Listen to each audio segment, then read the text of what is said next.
Open the battery compartment cover. Find the main line of the scooter.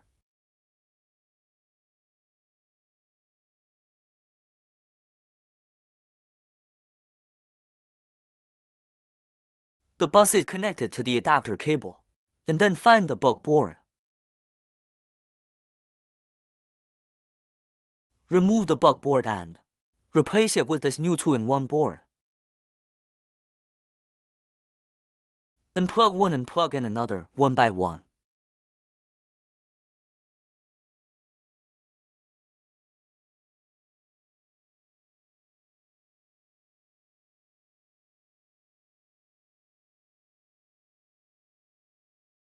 This is after the connection.